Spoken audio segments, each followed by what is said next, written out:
जय हिंद दोस्तों, स्वागत है आप लोगों का अजय सर जी यूट्यूब चैनल पर। दोस्तों, आज का वीडियो बहुत ही महत्वपूर्ण है। आज के वीडियो में हम लोग जानेंगे कि 8वें वेतन आयोग में फिटमेंट फैक्टर क्या होगा, 1.92 या 2.86, क्योंकि दोनों की चर्चाएं चल रही हैं। आज हम लोग उदाहरण से समझेंगे कि सरकार 1.92 लागू कर सकती है या 2.86 फिटमेंट फैक्टर लागू कर सकती है।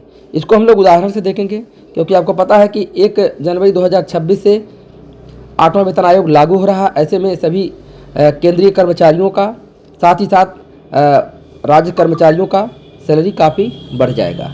तो ऐसे में आज हम लोग फिटमेंट फैक्टर पे बात करेंगे, उदाहरण से समझेंगे। आप लोग इससे खुद अंदाज़ा लगा पाएंगे कि 1.92 रहेगा या 2.86 रहेगा। चलिए देखिए, तो यहाँ देख लीजिए 8वें वेतन आयोग में फिटमेंट फैक्टर क्या रहेगा, 1.92 रहेगा कि 2.86 रहेगा। इसको हम लोग उदाहरण से समझेंगे और बहुत ही अच्छे तरीके से इसको जान पाएंगे कि 1.92 की संभावना ज़्यादा है कि 2.86 की, किसकी ज़्यादा संभावनाएं हैं, उदाहरण से समझें। तो पहले तो मैं आपको यह दिखाना चाहता हूं कि जो दूसरा जो वेतन आयोग था यानी सेकेंड सीपीसी, इसमें देखिए जो वृद्धि हुई थी वेतन में वह 14.2% की वृद्धि हुई थी। थर्ड में कितना हुआ था, 20.6% की वृद्धि हुई थी। और यहाँ देखिए चौथे वेतन आयोग में 27.6% की वृद्धि हुई थी। पाँचवें में वृद्धि हुई थी कितना, 31% की। छठवें में देखिए वृद्धि हुई थी 54% की।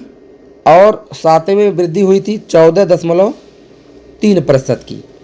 अब हम लोग आ गए किस में, आठवें में। आठवें में क्या वृद्धि होगी, यही देखिए यहाँ प्रश्नवाचक चिन्ह है, इसी को हमको ज्ञात करना है। तो आपको पहले ये तो सब पता ही चल गया है, जिसको मैंने दिखा दिया।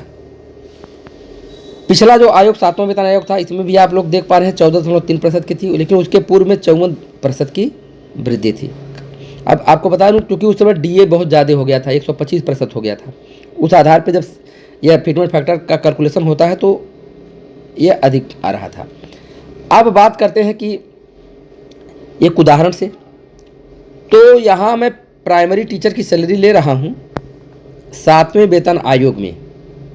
तो यहाँ आप देखिए कि बेसिक पे 35,400 है और डीए यहाँ 59% लिया जा रहा है, क्योंकि मान लीजिए अभी तो 53% मिल रहा है और जनवरी 2025 से घोषित होगा। अगर 3% घोषित हो तो कितना हो जाएगा, 56 हो जाएगा। और फिर जुलाई 2025 में अगर घोषित होता है 3% तो 59% हो जाएगा। अगर और होता है तो थोड़ा सा और बढ़ जाएगा, समझ रहे हैं। तो यहाँ कम से कम मिले करके 59% के आधार पे डीए हो जाएगा 20,886 रुपये। मकान किराया भत्ता 1340 ग्रामीण क्षेत्रों में मिलता है। तो इस आधार पे ग्रॉस मंथली सैलरी हो जा रही है कितना, 57,626 रुपये सैलरी हो रही है। अब हम लोग सीधे आते हैं 8वें वेतन आयोग में, पीआरटी सैलरी इन 8 पे कमीशन। अब 8 पे कमीशन में आपको यहाँ देखिए 2 कैलकुलेशन में दिखा रहा हूँ। एक फिटमेंट फैक्टर यहाँ 1.92 लिया गया है, अब ये एक फिटमेंट फैक्टर 2.86 लिया गया है। देखिए 1.92 अगर लिया जाता है तो बेसिक पे हो जाएगा 67,968 रुपये, डीए तो हो जाएगा 0%, फिर धीरे धीरे बढ़ेगा हर 6 महीने पे। मकान किराया भत्ता हो जाएगा ग्रामीण क्षेत्रों में 2,573 रुपये। ग्रॉस मंथली सैलरी तब हो रही है जब फिटमेंट फैक्टर 1.92 है तो 70,541 रुपये हो रही है। और जब 2.86 या फिटमेंट फैक्टर रहेगा तो तब बेसिक पे 1,01,244 रुपये और डीए 0 और या 3,832 रुपये ग्रामीण क्षेत्रों में। टोटल ग्रॉस मंथली सैलरी 1,05,076 रुपये हो रही है, 1,05,076 रुपये। अब इसको हम लोग 7वें वेतन आयोग के सापेक्ष प्रतिशत में देखेंगे कितना वृद्धि हो रहा है। इसमें कितना प्रतिशत वृद्धि हो रहा है, इसमें कितना प्रतिशत वृद्धि हो रहा है। चलिए हम आते हैं प्रतिशत वृद्धि। प्रतिशत वृद्धि कैसे निकालेंगे, वृद्धि कितनी हो रही है। तो यहाँ देखिए 7,05,041 रुपये, ये तो फिटमेंट फैक्टर 1.92 लिया गया था तब, और यह 7वें वेतन आयोग में था वेतन।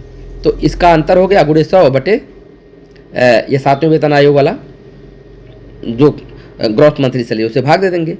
तो आप देख पा रहे हैं कि यहाँ तो हो रही है 22.41%।